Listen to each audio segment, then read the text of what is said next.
वन्देऽहं श्रीगुरो श्रीयुत्पदकमलं श्रीगुरून् वैष्णवांश्च च श्रीरूपं साग्रजातं सहगण रघुनाथान्वितं तं सजीवं सावधूतं सावधूतं परिजनसहितं कृष्ण चैतन्यदेवं श्रीराधा कृष्ण पादान सहगण ललिता श्री विशाखान्वितांश्च च गुरुवे गौरचंद्राय राधिकाय तदालये कृष्णाय कृष्ण भक्ताय तद्भक्ताय नमो नमः। नमो विष्णुपादाय कृष्ण प्रेष्ठाय भूतले श्री श्रीमद् भक्ति वेदांत श्री श्रीधर गोस्वामी नामिने। नमो ओम गुरुदेवाय धीमते सौम्य मूर्तये श्री श्रीमद् भक्ति स्वरूप सिद्धांति प्रभवे श्री महात्मने। नमो विष्णुपादाय श्री राधिकाय प्रियात्मने श्री श्रीमद् भक्ति वेदांत श्री नारायण गोस्वामी नामिने। वाञ्छा कल्पतरुभ्यश्च कृपा सिन्धुभ्य च पतितानां पावनेभ्यो वैष्णवेभ्यो नमो नमः।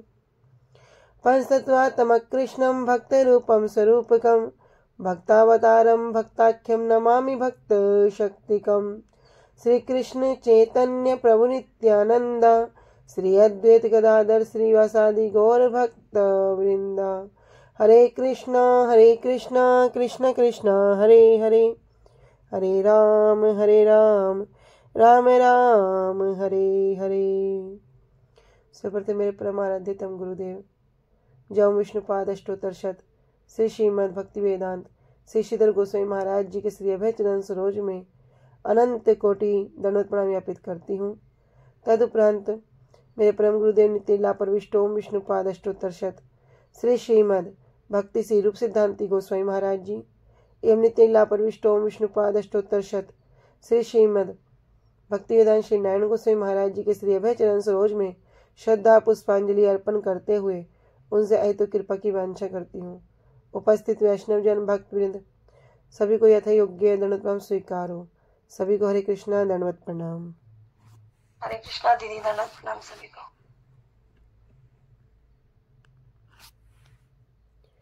श्री गुरुदेव की अहेतु कृपा से हरे कृष्णा दीदी दंडवत प्रणाम। श्री गुरुदेव की अहेतु कृपा से हमारा जो ग्रंथ चल रहा है उसका नाम है श्री श्री चैतन्य चैतामृत।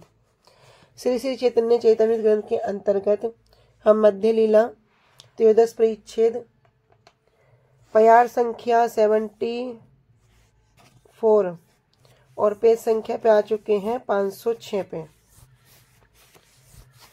ठीक है, अब हम इससे आगे श्रवण करेंगे। कल हमने क्या श्रवण किए थे कोई बताएंगे? ज्यादा नहीं, एक एक दो मिनट का ही। गरिमा धन्यवाद। दीदी महाप्रभु के रथ के आगे जो वो जगन्नाथ जी के रथ के आगे जब कीर्तन हो रहा था तो वो इतनी उत्तर में हो रहा था कि जगन्नाथ जी स्वयं उसे देखकर इतने आनंदित हुए कि उन्होंने अपनी रथ यात्रा को स्थगित कर दिया और कीर्तन को देखने लगे। तो वहाँ महाप्रभु जो है कीर्तन नृत्य कर रहे हैं और उसको देख मतलब यहाँ जगन्नाथ जी और महाप्रभु जो है दोनों एक ही तत्व है, किंतु यहाँ एक लीला कर रहे हैं और जगन्नाथ जी जो है वो दृष्टा बने हुए और महाप्रभु दृष्टा बने हुए। बहुत सुंदर। पर स्थगित नहीं किया, स्थिर कर दिया, वहीं रुक गए। ठीक है, बहुत अच्छा। हाँ, हरे कृष्ण निशा। हरे कृष्ण दीदी दंडवत प्रणाम। जब ये यहाँ पे जो लीला हो रही है तो यहाँ पर महाप्रभु का एक बहुत ही सुंदर लीला के दर्शन हुए। तो यहाँ पे जितनी जो सात मंडली है सबके साथ ही सब ऐसा लग रहा है कि सबके साथ ही महाप्रभु उनकी मंडली के साथ नृत्य कर रहे हैं और उनको इसलिए वो लोग उनको लग रहा है कि महाप्रभु हमारे साथ नृत्य कर रहे हैं, हम पे कृपा कर रहे हैं। तो वो और भी ज्यादा उत्साहित होकर वो सब अपना गा रहे हैं, नृत्य कर रहे हैं। तो ये यहाँ पे ये यहाँ पे उनका प्रकाश देखने को मिला। और यह जो लीला का दर्शन हुआ, यह सिर्फ शुद्ध भक्तों को ही देखना संभव है। इसलिए यह सिर्फ राजा प्रताप रुद्र को यह दर्शन हुए और वो ये देखकर बहुत ही आश्चर्यचकित हो रहे हैं कि ये क्या हो रहा है। और वो देखकर बहुत आश्चर्यचकित भी हो रहे हैं और बहुत ही उनको कृपा पात्र भी हमको समझ रहे हैं कि मुझे इस तरह के दर्शन हुए। और ये एक वो लीला थी जैसे कि श्री कृष्ण की जो लीला जो रास में और महेश्वर के साथ जो विलास में श्री कृष्ण एक के साथ अनेक होकर प्रकाशित होते थे, तो इसी तरह से यह लीला यहाँ पर महाप्रभु जी ने की। हरे कृष्ण। बहुत सुंदर, हरि बोल। हरे कृष्ण दीपा। हरे कृष्णा दीदी, प्रणाम। दीदी आपने बताया जिस सभी वैष्णव घटा के समान मतलब बादलों के समान इकट्ठा हो गए, छा गए और कीर्तन में बहुत आनंद लेते हैं और सभी के नेत्रों से आंसू बह रहे हैं, मतलब आंसू की वर्षा हो रही है और कीर्तन की ध्वनि पूरे त्रिभुवन में गुंजायमान हो रही है। और महाप्रभु सात सात मंडलियों में कीर्तन करते हैं और हरि हरि जय जगन्नाथ बोलते हैं, सातों मंडलियों में घूमते हैं। और महाप्रभु ने अपनी शक्ति के द्वारा मतलब अपनी एक शक्ति लाते हैं जिससे कि सबको ये लगता है कि महाप्रभु हमारी ही मंडली में है। हर मंडली वाले ये समझ रहे हैं कि महाप्रभु हमारी मंडली में, जैसे कृष्ण ने गोपियों के साथ किया था कि हर किसी की मंडली में कृष्ण दिख रहे थे गोपियों को रासलीला करते समय। तो वही जिनके महाप्रभु के प्रति अचिंत्य शक्ति शुद्ध भक्ति वाले ही मतलब महाप्रभु को हैं और देख रहे हैं। और काशी मिश्र जी को बताते हैं कि महाप्रभु ने तो 7 रूप धारण किया है। तो काशी मिश्र जी कहते हैं आपके तो महाप्रभु ने आपके ऊपर कृपा किया, आप तो बहुत सौभाग्यवान हैं। बहुत सुंदर। हरे कृष्ण आनंदनी। हरे कृष्णा दीदी। धन्यवाद। जब प्रताप रुद्र ने काशी मिश्र को बताया तो उसके बाद काशी मिश्र बोल रहे हैं कि आप तो सौभाग्यशाली हैं, आपकी तो सौभाग्य की सीमा ही नहीं कि आप कितने सौभाग्यशाली हैं जो आपको महाप्रभु ने दर्शन दिए। उसके बाद यदि उन्होंने प्रताप रुद्र राजा है जो उन्होंने सार्वभौम भट्टाचार्य जी को ये लीला अंकित करी, तो दोनों अतिरिक्त तो और कोई जो काशी मिश्र और महाप्रभु और वो काशी मिश्र और जो सार्वभौम भट्टाचार्य जी हैं और प्रताप रुद्र, इन तीनों के सिवा और कोई इस लीला को नहीं जान पा रहा है। तो पहली बार जो ये लीला हुई है जी, इस लीला को जो कि हर मंडली में महाप्रभु दिखाई दे रहे हैं, इस लीला को देखने का सौभाग्य सिर्फ जो पहली बार दिखा वो प्रताप रुद्र को। और प्रताप रुद्र को इसलिए दिखा क्योंकि उन्होंने क्या किया था, उन्होंने ना यदि एक राजा वेश त्याग कर साधारण वेश में एक क्या किया था, सोने के झाड़ू से झाड़ू लगाया था, झाड़ूदार बन गए। उनको ये लीला प्रत्यक्ष रूप से दिखाई दी। और दीदी महाप्रभु ने यहाँ पर ये बताया कि जो राजा शब्द है उस शब्द से वो घृणा, उसके प्रति घृणा थी उनकी। और इस हरि बोल। ठीक है, तो हम आ चुके हैं पेज संख्या 506, प्यार संख्या 74 से। उद्दंड नित्य प्रभु जेबे हेले मन स्वरूपेर संगे दिल एवं ए नव जन। कहते जब महाप्रभु की उद्दंड बहुत उछल कूद कर नृत्य करने की इच्छा हुई तब उन्होंने श्री स्वरूप दामोदर जी के साथ गान करने के लिए श्रीवास जी, श्री रामाई जी, श्री रघु, श्री गोविंद जी, श्री मुकुंद जी, श्री हरिदास ठाकुर जी, श्री गोविंदानंद जी, श्री माधव और तथा श्री गोविंद, इन 9 भक्तों को दे दिया। ए 10 जन प्रभुर संगे गाए धाए, आर सब संप्रदाय चारि दिके गाए। ए 10 जन, ये जो 10 भक्त हैं प्रभुर संगे गाए, महाप्रभु के साथ क्या कर रहे हैं, गा रहे हैं, गाय दौड़ रहे हैं, कीर्तन कर रहे हैं। आर सब संप्रदाय चारि दिके गाए, और जितने भी सब संप्रदाय हैं, संप्रदाय अर्थात टोली मंडली, क्या जितने भी भक्तों के दल हैं चारों ओर वे कीर्तन कर रहे हैं। श्री स्वरूप दामोदर आदि ये 10 भक्त महाप्रभु के नृत्य में गान करते हुए उनके साथ भाग भी रहे थे। चारों ओर से सभी मंडलियों में अन्य अन्य भक्त भी गान कर रहे थे। दंडवत करी प्रभु जुड़ी दुई हाथ, ऊर्ध्व मुखे स्तुति करे देखे जगन्नाथ। तो महाप्रभु क्या कर रहे हैं, जगन्नाथ जी की स्तुति करते हैं। कह रहे दंडवत करी प्रभु जुड़ी दुई हाथ, दोनों हाथ जोड़कर महाप्रभु क्या करते हैं, जगन्नाथ जी की स्तुति करते हैं। उद्धव मुखे स्तुति करी देखी जगन्नाथ, और जगन्नाथ जी को देखकर दोनों हाथ जोड़कर उनकी स्तुति करने लगे। महाप्रभु ने श्री जगन्नाथ जी को दंडवत प्रणाम किया और फिर उठकर अपने दोनों हाथों को उनको देखते हुए उनकी स्तुति करने लगे। कैसे स्तुति कर रहे हैं, कह रहे नमो ब्रह्मणे देवाय गो ब्रह्मण हिताय च जगद्दिताय कृष्णाय गोविंदाय नमो नमः। कह रहे नमो, नमो मतलब नमस्कार करता हूँ, किसको, ब्रह्मण देवाय, जो ब्राह्मणों के द्वारा पूजनीय है उन भगवान को। गो ब्राह्मण कह रहे जो गौ और जो ब्राह्मणों के लिए, हिताय चा उनके हित के लिए क्या करते हैं, जगत दित्वाय कृष्णाय गोविंदाय नमो नमः, और जगत हिताय जो सारे जगत का भी हित करते हैं, ऐसे कृष्ण को, ऐसे गोविंद को नमो नमः मैं क्या करता हूँ, बारंबार नमस्कार करता हूँ, बार बार प्रणाम करता हूँ। तो कह रहे मैं उन भगवान कृष्ण को प्रणाम करता हूँ जो समस्त ब्राह्मणों के भी आराध्य देव हैं, जो गो ब्राह्मण हिताय च, जो गायें और जो ब्राह्मण सबके हितकारी हैं, और जगत हिताय कृष्णाय जो जगत के भी हित में है, जो जगत को भी लाभ देते हैं, ऐसे कृष्ण को, ऐसे गोविंद के नाम को मैं बार बार प्रणाम करता हूँ। तो यहाँ महाप्रभु जगन्नाथ जी को देखकर उनकी स्तुति कर रहे हैं कि ब्राह्मण देवाय, गो ब्राह्मण के हित स्वरूप, जगत के मंगल स्वरूप, श्री कृष्ण स्वरूप और श्री गोविंद स्वरूप उन परम तत्व को मैं प्रणाम करता हूँ।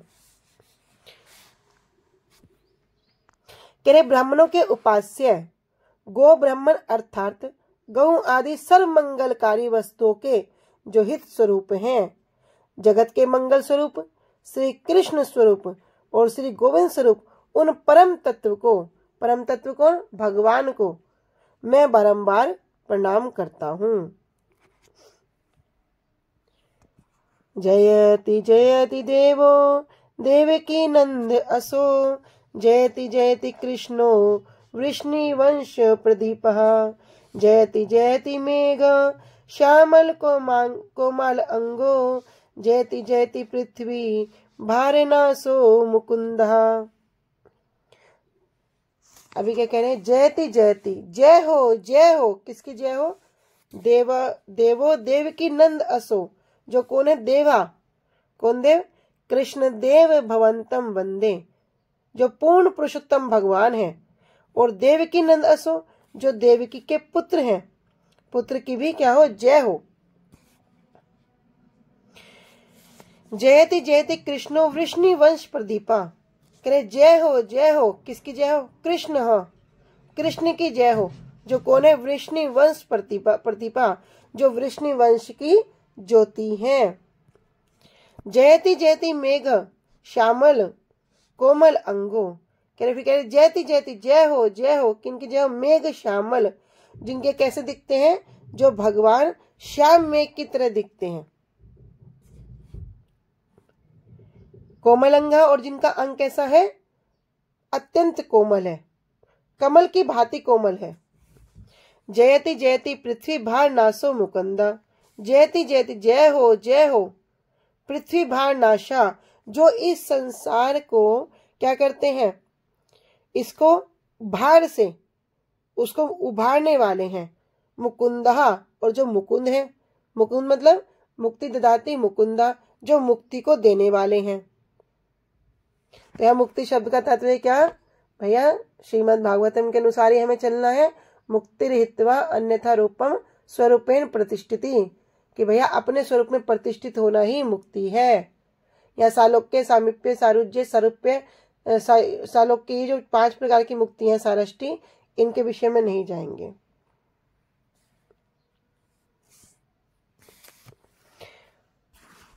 ये देवकी नंदन देवता जययुक्त हो, वे वृष्णिवंश प्रदीप श्री कृष्ण जययुक्त हो, ये नव जलधर श्याम कोमल अंग श्री कृष्ण जययुक्त हो, और पृथ्वी के भारनासी मुकुंद जययुक्त हो। आगे कह रहे जयति जन निवासो देव की जन्म वादो।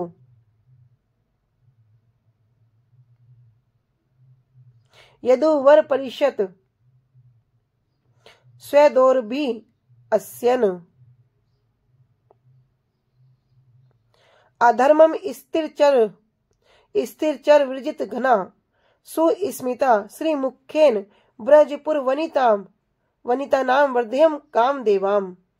कह रहे कि जयति जन निवासो, जयति जो क्या है नित्य जय युक्त है, नित्य महिमा से युक्त रहने वाले हैं, जिनकी हमेशा ही उनकी तो हमेशा जय है, उनकी जय देने से क्या होगा, हमारी भी जय हो जाएगी। जन निवास जो क्या करते हैं मनुष्यों में एक जब यदुवंशी में आए तो क्या करते हैं उन्हीं सदस्यों की भांति रहते हैं और जो क्या है सभी जीवों के जो परम आश्रय हैं। देवकी जन्मवादा जो देवकी के पुत्र के रूप में प्रसिद्ध हैं।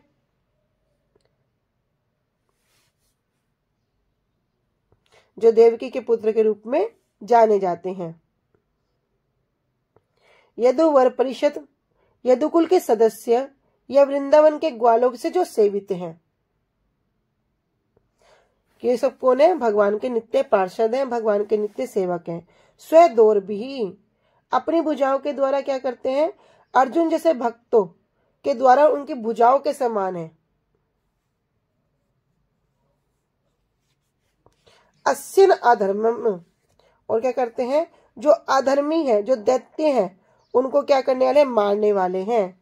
स्थिर चर विरजित धना और सभी स्थिर हो या चर हो अर्थात चर अचर जीवों के जो दुर्भाग्य है उसका नाश करने वाले हैं। सुस्मिता स्मिता अर्थात मुस्कुराहट जो सदा मुस्कान वाले हैं।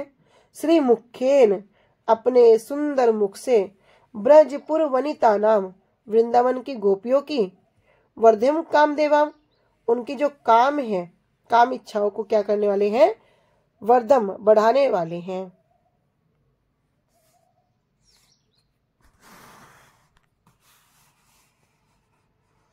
जन निवास देवकी जन्मवाद देवकी के गर्भ से जन्म करने वाले के रूप में जो विख्यात हैं। यदुओं के जो सभापति हैं, अपनी भुजाओं के द्वारा अधर्म का नाश करने वाले हैं। स्थावर जंगम के पापों को हरण करने वाले हैं। मधुर हास्य युक्त हैं। मुख के द्वारा ब्रजपुर की वनिताओं के काम को वर्धित करने वाले श्री कृष्णचंद्र जय युक्त हों। अनुभाष्य महाभागवत श्री सुखदेव दसम स्कंद के अंत में श्री कृष्ण लीला का वर्णन करते हुए श्री कृष्ण की सर्वोत्तमा बता रहे हैं कि जन निवास जिनका निवास कहाँ है, गोप यादवों के मध्य है अथवा जीवों के भी जो आश्रय हैं। क्यों? क्योंकि जीवों के जो अंतर्यामी रूप में निवास करते हैं। देवकी जन्मवाद यह तो केवल प्रसिद्धि मात्र है कि देवकी के रूप में क्या हुआ, जिनका जन्म हुआ, ये तो सिर्फ प्रसिद्धि मात्र है। अथवा देवकी शब्द का अर्थ है नंद और वसुदेव दोनों की पत्नियां यशोदा और देवकी, उनका जन्म होना एक सिद्धांत है। वस्तुतः वे अजन्मा ही हैं। अजो नित्य शाश्वत अयम पुराणो कि जो क्या है, जो नित्य है, शाश्वत है। यदुओं के सभापति ब्रज में स्थित गोप और मथुरा द्वारका में स्थित क्षत्रिय श्री कृष्ण के सभा अर्थात सेवक के रूप में है। इच्छा मात्र से अधर्म को दूर करने वाले अथवा क्रीड़ा के द्वारा अपनी भुजा तुल्य भक्त मंडली के द्वारा या अर्जुन आदि के द्वारा भी धर्म विरोधी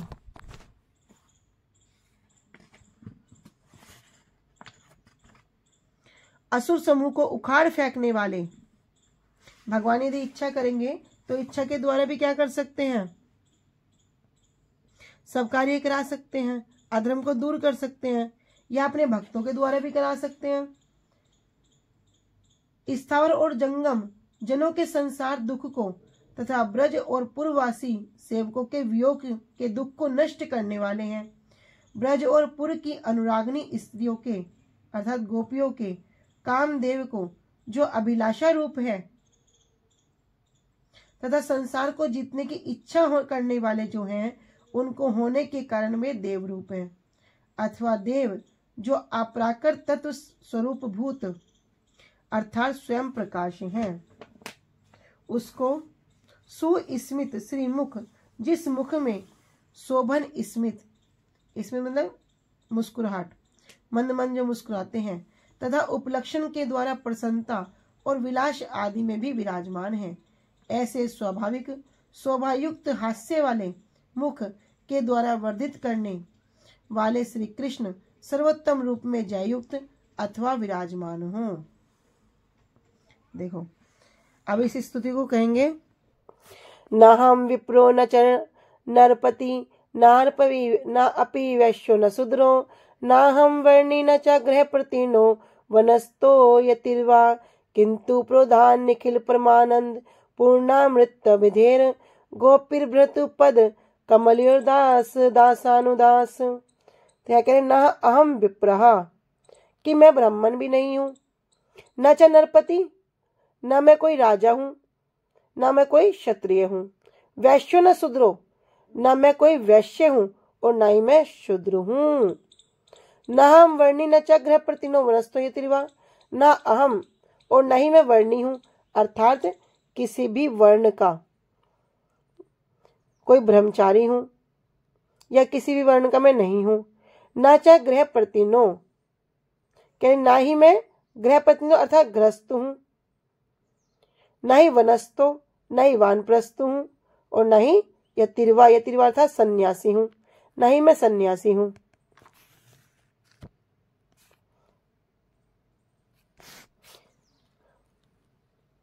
किंतु प्रोधान, किंतु क्या, प्रोधान निखिल परमानंद पूर्णामृत अभावदे, किंतु जो बुद्धिमान है, सर्वर्थ है, दिव्य आनंद के साथ हैं, जो पूर्ण अमृत अब्धे, अब्धे कहते हैं सागर को, जो पूर्ण अमृत के सागर हैं, गोपीर भ्रतु, गोपियों के जो रखवाले हैं, पद कमलियो कि उनके दास, दोनों जो चरण कमलों के जो दास हैं, जो गोपियों के रखवाले हैं, कौन, परम पुरुष भगवान हैं, उनके जो दोनों चरण कमलों के जो दास हैं, दासानुदास, मैं उनके दासों के दासों के दासों का दास हूँ। तो हम बोलते हैं ना कि वर्णाश्रम धर्म श्रेष्ठ है, तो वहां पे जब हम राय रामानंद संवाद श्रवण करते हैं तो क्या सुनते हैं कि भैया समुद्र मंथन हुआ था तो क्या हुआ, वहां पर विष निकला था और उस विष को क्या किया, शिवजी ने अपने कंठ में धारण कर लिया, उसको नीचे नहीं जाने दिया क्योंकि शिवजी के हृदय में भगवान विराजमान है।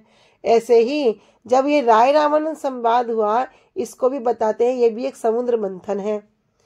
जब महाप्रभु राय रामानंद से पूछते हैं बताओ क्या उत्तम वस्तु है, क्या सार वस्तु है, तो राय रामानंद जी कहते हैं कि भैया वर्णाश्रम धर्म श्रेष्ठ है। तो महाप्रभु कहते नहीं, एहो भैया आगे कहे यार, ये तो बाहर की बात है, आगे की बात बताओ। ऐसा मंथन करते करते करते करते जब उस भगवत प्रेम और भगवत प्रेम में जो गोपियों का भाव और गोपियों के भाव में जो राधा रानी का भाव करते करते जब उसका मंथन हुआ, तो आखिर में कृष्णदास कविराज गोस्वामी जी कह रहे हैं कि एक मंथन तो वहां हुआ और एक मंथन यहाँ पे हुआ। यहाँ पर कहाँ हुआ, गोदावरी के तट पे राय रामानंद जी और महाप्रभु के बीच में। तो उसमें जो सबसे पहले जो वर्णाश्रम धर्म निकला उसको बताया विष के समान, कि ये क्या है, ये तो विष के समान है। जिस प्रकार हम कल गृहस्थ की परिभाषा श्रवण कर रहे थे कि गृहस्थ को क्या करना पड़ेगा, अपना 10% देना पड़ेगा, ये गृहस्थ की परिभाषा होगी। किंतु जब वो भक्त और आगे की स्टेज में जाएगा तो वो वर्ण आश्रम को छोड़कर, वर्ण आश्रम रूपी विषय को छोड़कर वो भक्ति में प्रतिष्ठित हो जाएगा। फिर कहते हैं ना अहम विप्रो न च नरपति, फिर ये न वैश्यो न शूद्रो न हम वर्णी न च ग्रह प्रतिनो वनस्थो यतिर्वा किंतु प्रोधान निखिल परमानंद पूर्णामृत प्राप्ते गोपीर भ्रतु पद कमलियोर दासा दासनुदास। तुम कहेंगे मैं ब्राह्मण भी नहीं हूँ, मैं क्षत्रिय भी नहीं हूँ, मैं वैश्य भी नहीं हूँ, मैं शूद्र भी नहीं हूँ, ना ही मैं कोई ब्रह्मचारी हूँ, ना ग्रस्त हूँ, न सन्यासी हूँ, ना वानप्रस्थ हूँ। मैं तो भगवान क्या करते हैं, जिन जो गोपी भगवान जिनके जो पूर्ण पुरुषोत्तम भगवान है उनकी जो सेवा में गोपियां हैं उनके चरण कमलों के दास के दास के दासों के दास हूँ। तो मैं ब्राह्मण नहीं हूँ, क्षत्रिय राजा नहीं हूँ, वैश्य अथवा शूद्र भी नहीं हूँ, अथवा ब्रह्मचारी नहीं हूँ, गृहस्थ नहीं हूँ, वानप्रस्थ नहीं हूँ, सन्यासी भी नहीं हूँ, किंतु उन्मिलित अर्थात जो नित्य स्वयं प्रकाशमान है, निखिल परम आनंद से जो पूर्ण है, अमृत समुद्र के रूप है, श्री कृष्ण के चरण कमलों के जो दास हैं, उनके दासों का दास कहकर अपना परिचय देता हूँ। मैं जीवात्मा स्वरूप प्राकृत बुद्धि अर्थात जड़ बुद्धि से शोक्र जन्म, सावित्री जन्म और दैक्ष, ये 3 प्रकार के जन्म हमने श्रवण किए थे। इन 3 प्रकार के जन्म अभिमानी ब्राह्मण नहीं हूँ। जो 3 प्रकार के जन्म हैं, मेरा इनमें कोई अभिमान नहीं है। तो इस प्रकार मैं ब्राह्मण भी नहीं हूँ, मैं क्षत्रिय भी नहीं हूँ, मैं वैश्य भी नहीं हूँ अथवा शूद्र भी नहीं हूँ। तो कहने का तात्पर्य क्या है, मैं वर्ण अभिमानी नहीं हूँ कि मैं ब्राह्मण कुल में जन्मा हूँ तो मैं श्रेष्ठ हो गया, मैं वैश्य हूँ तो मैं श्रेष्ठ हो गया, अरे मैं क्षत्रिय हूँ तो मैं श्रेष्ठ हो गया। कह रहे मेरा इस प्रकार का कोई अभिमान भी नहीं है, ये अर्थ हो गया। अथवा मैं जीव हूँ, तो जीव का है, जीव तो भैया जीव के ऊपर टैग नहीं लगा कि वो ब्रह्मचारी है या गृहस्थ है या वानप्रस्थ है या कुछ है। कोई जीव के ऊपर, जीव तो जीव है, वो नित्य अवस्था में भी जीव है, वो बद अवस्था में भी जीव है। कह रहे मैं तो जीव हूँ, तो जीव का तात्पर्य क्या है, मैं ब्रह्मचारी भी नहीं हूँ, गृहस्थ भी नहीं हूँ और वानप्रस्थ भी नहीं हूँ, और जो चतुर आश्रमी है भैया मैं सन्यासी भी नहीं हूँ। आश्रम अभिमानी नहीं हूँ, न ही मुझे वर्ण का अभिमान है, न ही मुझे आश्रम का अभिमान नहीं है। किंतु फिर मैं हूँ कौन? सनातन गोस्वामी पूछते ना, के आमी के मोरे तापत्रो, कि मैं कौन हूँ, ये 3 ताप मुझे क्यों ग्रास कर रहे हैं। तो यहाँ पे महाप्रभु कह रहे क्या मतलब मैं कौन हूँ, किंतु मैं कौन हूँ। तभी कहा है कि मैं तो जीव स्वरूप हूँ। भैया मैं तो जीव हूँ, और जीव का जो वास्तव तात्पर्य है वो क्या है, जीवेर स्वरूप है कृष्ण नित्य दास। भैया जीव तो भगवान का दास है, तो मैं तो जीव स्वरूप हूँ, न ही मैं वर्ण में हूँ न ही मैं आश्रम में हूँ, मुझे इस प्रकार का कोई अभिमान नहीं है। प्रकट रूप में प्राकाशमान निखिल परमानंद से पूर्ण अमृत रूप, अमृत समुद्र रूप स्वयं भगवान गोपी जन वल्लभ के चरण कमलों के दासों के दास, अर्थात जो वैष्णव है उन वैष्णव के दासों के दास में प्रतिष्ठित त्रिगुण अतीत श्री कृष्ण का दास हूँ। तो वास्तव में जो हम सबका परिचय है वो यही होना चाहिए कि ना ही मैं कोई गृहस्थ हूँ, ना ही मैं कोई वानप्रस्थ हूँ, ना ही मैं ब्रह्मचारी हूँ और ना ही मैं सन्यासी हूँ। मैं किसी आश्रम में नहीं हूँ, किसी वर्ण में नहीं हूँ। और मैं कौन हूँ, मैं तो भगवान के जो दास हैं, अर्थात जो ये वैष्णव जन हैं, मैं इनके दासों के दासों का दास हूँ। गुरुजी बताते ना कि भैया संसार में हर कोई बड़ा बनना चाहता है। संसार में अरे मैं ये हूँ, मैं डॉक्टर हूँ, मैं इंजीनियर हूँ, तुम्हें पता है मैं मोदी को जानता हूँ, तुम्हें पता है मैं उसको जानता हूँ, अरे तुम क्या मेरे सामने हो। लेकिन भक्ति राज्य में जाओ, भक्ति राज्य में हर कोई क्या करेगा, हर कोई छोटा बनना चाहता है। नहीं प्रभु, मैं तो कुछ जानता नहीं हूँ, मैं तो बड़ा तुच्छ हूँ, मैं तो बड़ा सेवक हूँ, अरे मैं तो इन वैष्णवों के दासों का दास हूँ। और छोटे से छोटा होना चाहेंगे, क्यों? क्योंकि गुरुजी बताते हैं कि जितना कोई छोटा होगा ना तो वो सबसे मजे में रहेगा। जैसे गुरुजी बताते से अब ठाकुर को भोग लगाया, ठाकुर को भोग निवेदन किया, कह रहे उस भोग को किसने पाया, अब राधा रानी ने उसको पाया। तो अभी क्या हो गया, अब तक तो ठाकुर का उचिष्ट था, अब राधा रानी का हो गया। फिर उनको भोग किसने, अब उस प्रसाद को कौन ग्रहण कर रहा है, सब सखिया, सब तुलसी मंजरी पूर्णमासी, सब वैष्णवी उनको पाकर क्या हो गया, अब वो नीचे आया। फिर गुरु परंपरा में आ जाते हैं, कह रहे प्रभुपाद जी, फिर भक्ति प्रज्ञान केशव गोस्वामी महाराज जी, फिर इनका उचिष्ट होते होते फिर नीचे आया, कह रहे उसमें और अमृत हो गया, और अमृत हो गया, और अमृत हो गया। ऐसा करते करते करते वो हमारे गुरुजी पर, फिर गुरुजी के द्वारा फिर और जो वैष्णव जन है उनके पास से होते हुए थे, जब वो हमारे पास में आएगा तो उसमें देखो कितना आनंद, कितना अमृत हो जाएगा। तो कहते हैं भक्ति राज्य में ना छोटा बनो, छोटा बनने से क्या होगा भैया, फायदा ही फायदा। जैसे घर में कोई छोटे बच्चों को प्रेम करता है ना, बड़े को कोई पूछता है कि तुम कहाँ हो, कैसे हो, छोटे को अरे वो कहाँ गया, दिख नहीं रहा, इतना समय हो गया। कह रहे भक्ति राज्य में क्या है, छोटा बनना चाहिए। तो यहाँ पर क्या कह रहे हैं स्वयं महाप्रभु भी कि दास आके दासों के दास हूं। तो यही विशेष बात है। श्रुतियों में भूत शुद्धि के लिए जो मंत्र कहे गए हैं उनमें से आचार्य श्री शंकर के द्वारा प्रवर्तित मायावाद शास्त्र में जो एक महावाक्य कहकर निर्धारित हुआ है क्या? अहम ब्रह्म अस्मि। उस मंत्र का विद्वत रूढ़िवृत्तिगत अर्थ भगवान श्री गौर सुंदर ने स्वयं रचित कहा। क्या कहा? नाहम विप्रम नाहम विप्रह। इस श्लोक में सुंदर रूप से स्पष्ट कर दिया।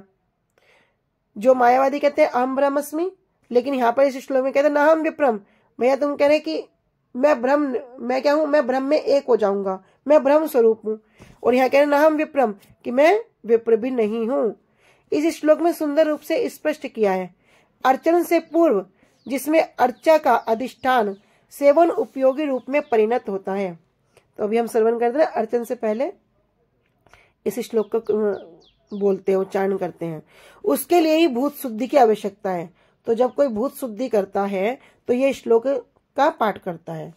क्योंकि ना देवो देवम अर्च्यात, अर्थात अदेव व्यक्ति का देवता अर्चन में अधिकार नहीं है, कि देवता होने से कोई देव की पूजा नहीं कर सकता। तो कह रहे जो अद्वैत व्यक्ति है, जो देवता नहीं है, वो इसका इस अर्चन में अधिकार नहीं है। देवम भूत्वा देवम यजेत, देवत लाभ करके ही देवता यजन की विधि है। तो पहले क्या करेंगे? भूत शुद्धि करते हैं इस श्लोक के माध्यम से। तो फिर क्या करें? फिर अर्चन में अधिकार होगा। इसलिए लोक अतीत भगवत नाम अवतार या अर्चावतार के प्रति अपनी सेवा की वृत्ति प्रकाश करने से पहले साधक जीव को अपने अलौकिक स्वरूप संबंध में अवस्थित होना होगा। पहले वो जो जीव है, जो साधक है, उसको जो उनका अलौकिक स्वरूप है, जो दास स्वरूप है, जो जीव स्वरूप है, पहले भैया उसमें अवस्थित होना पड़ेगा। अन्यथा क्या होगा? लौकिक धर्म, अर्थ, काम, मोक्ष, ये जो 4 प्रकार के जो हम ये वासना है, इन वासना रूप पिशाची के द्वारा आक्रांत होकर वे सेवा अधिकार से च्युत हो जाएंगे, पतित हो जाएंगे, नीचे गिर जाएंगे। यही शुद्ध भूत शुद्धि का तात्पर्य है। किंतु अब ये जब भूत शुद्धि करते हैं तो इस मंत्र को बोलने से क्या होगा? वो देवत का लाभ प्रदान करेंगे और क्या करेंगे? फिर अपना यजन करेंगे, अर्चन करेंगे, ये विधि होगी। किंतु जो शंकराचार्य जी के अनुगत हैं, उन जनों के द्वारा कहा गया अहम ब्रह्म अस्मि मंत्र के द्वारा क्या होगा? मुक्ति स्पृहा, मुक्ति की इच्छा होगी।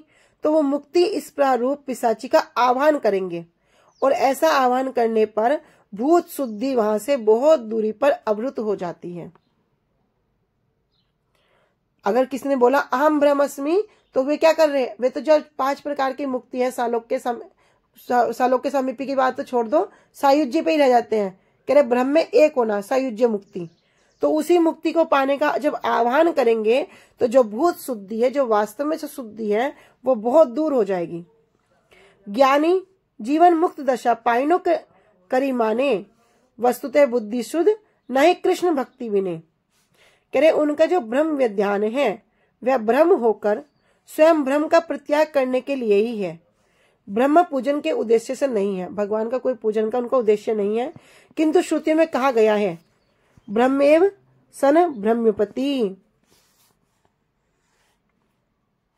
इसको आज हम यही रखते हैं, इसको कल ही श्रवण करेंगे क्योंकि बहुत बड़ा हो जाएगा।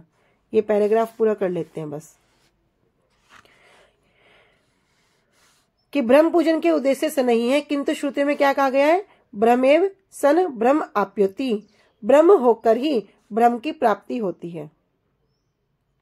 सो अश्नुते सर्वान कामान सह ब्रह्मणा विपिश्चिता, वह मुक्त आत्मा सर्वज्ञ ब्रह्मा के साथ समस्त सेवा अभिलाष उपभोग करती है। श्रीमद् भगवत गीता कहती है ब्रह्मभूत प्रसन्न आत्मा न सोचती न कांक्षति, समः सर्वस्व भूतेषु बद्ध भक्तिम लभते पराम। कह रहे जो ब्रह्मभूत प्रसन्न आत्मा है, जो भगवान में जो अवस्थित है, वो कैसी है? ना सोचती ना कांक्षति, उनको कोई शोक नहीं होता, ना कांक्षति, उनको कोई इच्छा भी नहीं होती। समः सर्वेषु भूतेषु, वे सभी क्या है? सभी जीवों को क्या करते हैं? समान रूप से देखते हैं। और ऐसा करने से मद भक्तिम लभते पराम, वे मेरी जो पराभक्ति है उसको प्राप्त करते हैं। ठीक है, आगे कल। वांछा कल्पतरुभ्यश्च कृपा सिन्धुभ्य एव च पतितानां पावनेभ्यो वैष्णवेभ्यो नमो नमः। श्री गुरुदेव की जय। अनंत कोटि वैष्णव वृंद की जय। निताई गौर प्रेमानंदे। हरि हरि बोल। हरे कृष्णा। सभी को दंडवत प्रणाम।